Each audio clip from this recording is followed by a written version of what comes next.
Новая жизнь в новом году, да еще и в новенькой квартире. Подарок получить, который совсем не ожидала семья Бабаевых. Трехкомнатная квартира в многоэтажном доме. Поздравить молодоженов и справить новоселье приехали председатель правительства Муса Ачилиев, министр сельского хозяйства Руслан Костоев и глава администрации Сунжанского района, председатель райсовета Ислам Сейнароев. Гостей у подъезда встречала вся семья Бабаевых. Трехкомнатная квартира для них явилась своего рода подарком от руководства республики, в котором они так нуждались, ведь семья многодетная. 5 дочерей и 3 сына, один из которых недавно сыграл свадьбу. Невесту привез из соседней республики. Высоких гостей за накрытым столом почивали чаем и медом собственного производства. Сколько процентов сахара, сколько меда, сейчас проверим. Чистый мед, да? А где классику держит? Троицкая. Глава семейства Бабаевых Александр, коренной житель Ингушетии, трудится в государственном унитарном предприятии «Нестеровская». Рассказывает, что еще его дед родился и вырос здесь, в Ингушетии. Квартира – это подарок главы Ингушетии за добросовестный и многолетний труд в сельском хозяйстве, сказал Муса Ачилиев.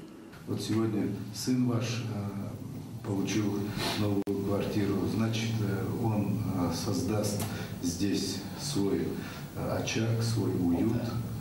Дай Бог, чтобы в этом доме было много детишек. Дай Бог, чтобы от этих детишек точно так же было еще много детишек. И вот жизнь, вот что нам нужно. Также тогда будут и стены, будут и квартиры, будут и дома, будет и республика.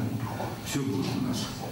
В новой квартире поселится старший сын Александра Бабаева вместе с супругой. Новоиспеченная невестка поблагодарила премьера за такое внимание. Я приехала сюда недавно, из другой республики, вышла замуж. Такое внимание чуткое уделили. Народ мне очень понравился. Очень так все гостеприимно. Такой чуткий, внимательный народ. Мне очень понравилось. Я вас очень сильно благодарю за такое большое внимание. Спасибо. И тебе огромное спасибо за добрые слова и за то, что ты теперь наша.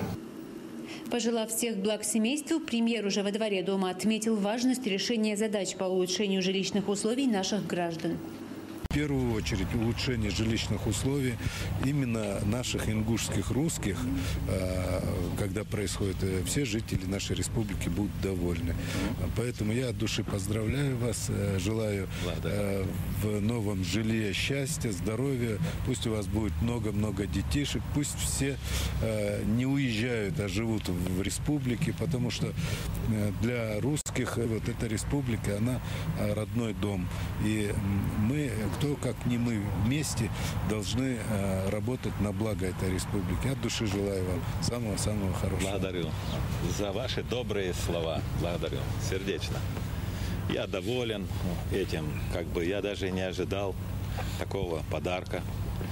И хотел бы поблагодарить Юнусбека Бамадвиреевича за это внимание, главу правительства, также председателя правительства Мусу Машитовича, за такое оказанное внимание к нам, как русскоязычному населению. Я просто в растерянности от такого подарка. Огромное спасибо, сердечная благодарность. И пусть им воздастся за ихнюю доброту. Среди этого народа ингушского нам неплохо жить. Если бы, конечно, чем-то был недоволен, то давно бы уехал. А так, много друзей, много товарищей, много всяких, которые люди помогут даже лучше, чем мои родственники близкие. Мне так могут помочь. Я очень доволен. Благодарю. Лейла Ахриева, Ахмед Гадабуршев, Ахмед Исмурзиев, Вести, Ингушетия.